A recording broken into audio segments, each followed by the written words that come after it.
అంతేనా? ఇంకేమైనా ఉన్నాయా?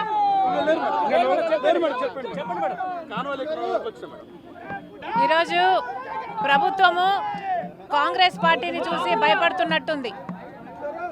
ఈరోజు కాంగ్రెస్ పార్టీకి అధ్యక్షురాలుగా నేను ఛార్జ్ తీసుకోబోతున్న సందర్భంలో మా కాన్వాయ్ని కూడా ఆపడం జరిగింది. అంటే ప్రభుత్వం కాంగ్రెస్ నుంచి చూసి భయపడుతున్నట్టే కదా? భయపడుతున్నారా సార్?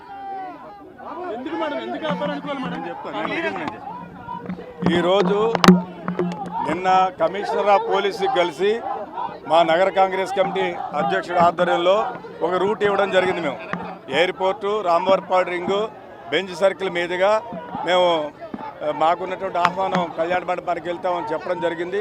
కానీ ఉదయం నుంచి కూడా రాష్ట్ర వ్యాప్తంగా వచ్చినటువంటి పార్టీ శ్రేణులను అడ్డగించడం కానీ, రాష్ట్ర వ్యాప్తంగా వచ్చినటువంటి కార్లను అడ్డగించడం కానీ జరుగుతుంది. ఎయిర్పోర్ట్లో కూడా అదేవిధంగా కన్ఫ్యూజ్ క్రియేట్ చేశారు.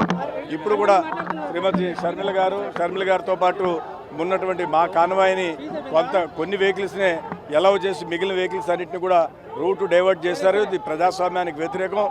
జియో నెంబర్ 1 ఉన్నప్పుడు ఏ విధంగా బిహేవ్ చేశారో ఆ విధంగా బిహేవ్ చేస్తున్నారు. పోలీసులు హై హ్యాండెడ్నెస్, ప్రభుత్వం నుంచి పెద్దల నుంచి ఉన్నటువంటి మరి ఇండికేషన్స్ ఏమో కానీ ఎయిర్పోర్ట్లో కూడా కనీస మర్యాద కూడా లేకుండా 10 మందిని మేము రిసీవ్ చేసుకుంటాం అంటే మాకు కూడా అవకాశం కల్పించలేదు.